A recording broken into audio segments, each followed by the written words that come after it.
Well. I want to hug E-Rock. He looks dumbfounded. sad. No. He's petrified. Oh. He's petrified. I can't even.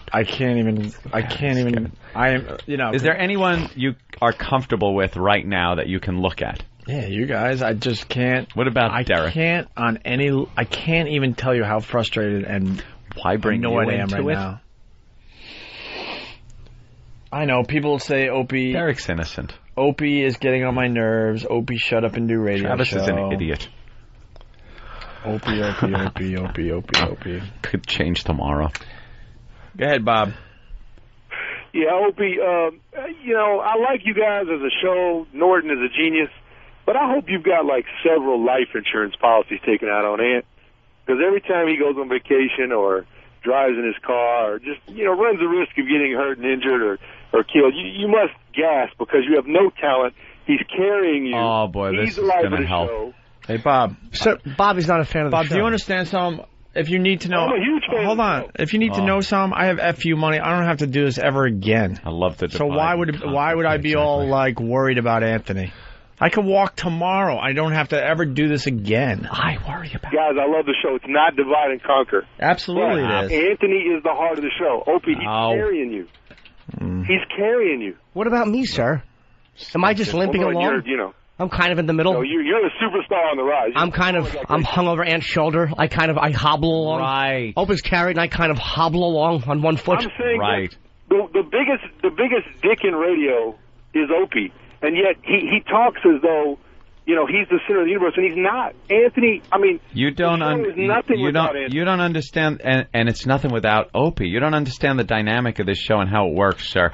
While your compliments are just thrilling for me, you don't understand how a ship runs without a rudder. The ship does not run without a rudder. Opie I understand he moves it along. More than moves it along. No. You make it sound like that's a secondary little thing. Oh, I understand he moves it along. Thank God. Would you like me and Jimmy would sit here and talk about the same subject for 4 hours until the entire audience was asleep. We would have arguments about political garbage that would bore the living shit out of the audience, not knowing or caring that we were sending the audience away in droves. We need direction. Do you think actors who are very talented can go and star in a movie without a director? Do you think they'd know where to stand or how to deliver certain lines or when a scene should end without the proper direction, sir? And I almost hate saying stuff like this because it's almost like embarrassing. It's like you should fucking know this. But I'll break the 83rd wall. As much what a place! As it's a pentagon. As much as Ed and I have laughed, and I mean this in complete honesty, the biggest laugh I have had on this show was delivered by the blonde sweetie. It was delivered, not something Ant said or something I said. It was probably the poker chip, I think, is the biggest laugh I've had on this show. It's like, it's not just guiding, there's an element to that, the uncomfortableness, the ability to do that, which makes great radio, and which all I don't have. Should not have to be explained. And Ant doesn't have. Oh, he's the best asshole ever. It's not even being an asshole, dude. It's an ability to do it with people in the room. It's beyond being an asshole. It's an ability to know what's making great radio. And despite how uncomfortable it is, and being a nice guy off the air, it's an ability to do that neither one of us has. Yeah. I'm not being polite, but I hate saying that because it sounds like you're sucking up, but it, honest to God, is the truth. And the credit is that you don't even see it. That's the credit to it. That's the best part. You sit there and don't see it because the average Joe shouldn't. It's just it makes the show seem like it's just flowing right along, doesn't it? Dude, the fucking Patty being naked. One last thing. More importantly. Hold on, sweetie. Patty being naked and having her first orgasm was something Ope said, which I thought was absolutely never going to happen. He said, we're going to get you to play with yourself. Or it was some sexual thing, like we're going to get this to happen. I never would have thought of that. Ant never would have thought of that. And that's not, and again, that's not being polite. That's a fact. It's an idea, man. And Patty wound up having her first orgasm on the air. I mean, do we need to explain that? That was great radio. Well, dude, that's the stuff that you have to understand. That's where that comes from. Where do you think it comes from? I mean, I love asshead. like him personally. What's that? But I would love. You have a problem with Oak personally, that's fine, but don't. Basketball court. Dude, you have a problem with Oak personally. He hits a nerve in you. There's something about, he reminds you of somebody. There's something about him you don't like, but you can't be biased and deny the contribution to the radio show. That's just dishonest. Well, I'm not biased. I'm obviously a big fan. I'm a No. I mean biased against him because he bugs something in you. He's just a guy that I like you two guys, I would love to hang out with, I think, socially. Opie, I could not stand him. I wind up punching him just at some point. He just gets under my skin that bad. He reminds you of something, but you can't, okay, fine. That's the beauty of him, but you can't deny what the radio show is because of him. There's no show without him, and there's no show without Ant. I don't say that without mock Don't humility. you like that dynamic? Don't you like that dynamic? That there's somebody that you find abrasive? But there's good cop, bad cop. Then there's just being silly being cruel and being, a jerk for no, if you got to go 6 miles to get back to the point to be an asshole that whole trip, it's not really worth it. But a lot of times it's overboard. Isn't it? Overkill. Sometimes we all have overkill, dude, but right now he's furious about something that happened, and he's correct with what he wanted, which was that to be played, or at least it to be ready, and for the audio to be cleaned up for Free FM. I mean, he's right to want that, dude. We all wanted that. He is furious about it, and he expressed it on the air, and there's something about that which makes the show honest, dude, and that's just honest radio. It is honest radio. Well, then you can't... To, in some charity capacity, get his ass on the basketball court as well.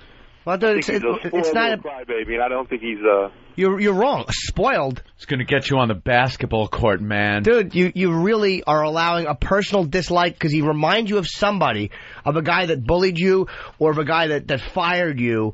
He reminds you of somebody, and so you're allowing it to be biased. It's just not an accurate view. Bullied me, his little ass.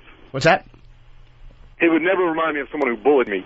He's the least intimidating person I've ever seen or heard. Well, then why would you want to get him on the basketball court? All right, tough guy. That's just a joking kind of thing because he always brags about his prowess athletically. Well, he's athletic. What's wrong with that? He doesn't brag. You know a lot about Opie. Yeah.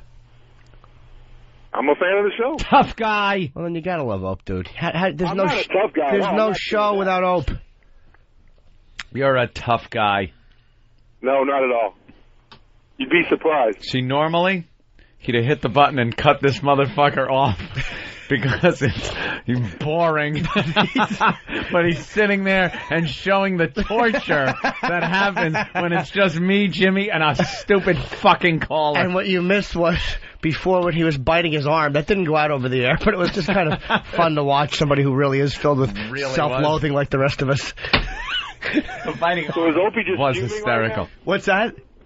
Is Opie just fuming right now? No, dude, he doesn't give a shit. He's just listening to you. No, he's not. Anymore. He has one arm propped up. Also speak about dude, every word. The thing is, every word that's coming out of your mouth right now is proving a point. Like, he's gotten beaten up on the air before. I've gotten beaten up on the air before. Everyone loves me. It never somebody happened. Posted something about one time, but it was a mistake. They meant somebody else. So I know what it's like to sit there and have somebody call up, "Hey, talking shit," and it's like it's like when the other guy is going to bat for you. It's like it's not needed, and all the fans know it's not needed. But it is kind of funny to hear something this obviously incorrect. That's the truth, too, dude. Well, Opie is I finished it too fast. Dude, I know what you're saying. You don't like somebody, and that's acceptable. But you're being completely dishonest when you're looking at the way the radio show is run, and you understand that, and you do know that, and you just try to bug Ope so you're not telling the truth. No, you're off on that regard. Well, then you just don't. You're really reading it wrong. You're saying his genius is that I don't see how he leads the program. He is the true leader. But it's even more than just leading the program. It's not just button pushing and leading the program. It's seeing Patty have an orgasm and saying this is what's going to happen, where nobody else in the studio would have done that.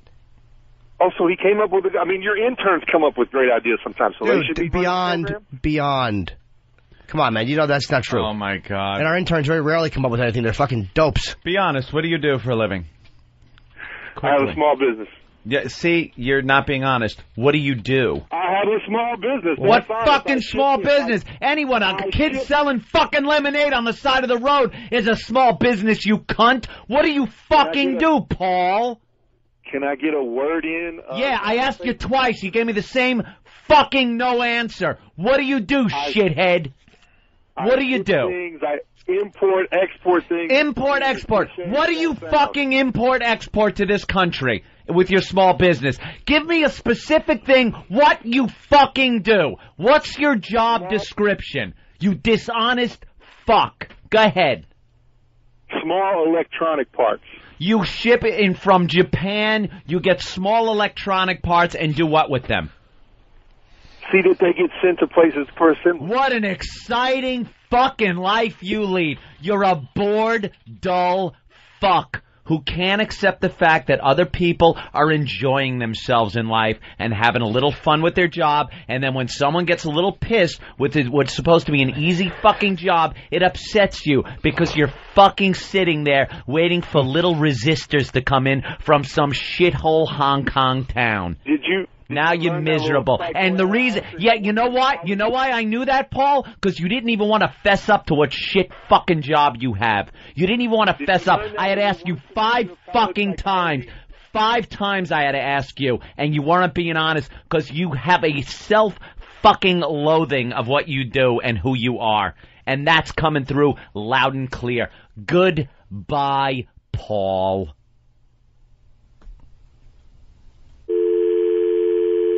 Ass. Oh, I get sick of that. Be honest. That came through loud and clear, by the way. Loud and clear. Mm-hmm. People are pissed at I understand. I used to listen to fucking radio when I was working, and it sucked. Oh, did I hate listening to people fucking having fun. And then whenever anybody had a bad time, you're like, well, go fuck yourself. Fuck you. Because you're miserable. Here's what it is. You remind them of somebody, and that happens in life where when you hear somebody telling you something, and it's so inaccurate, you know it's coming from another place. That's all it is. And again, be honest about that. All right, we'll take a break, I guess. No!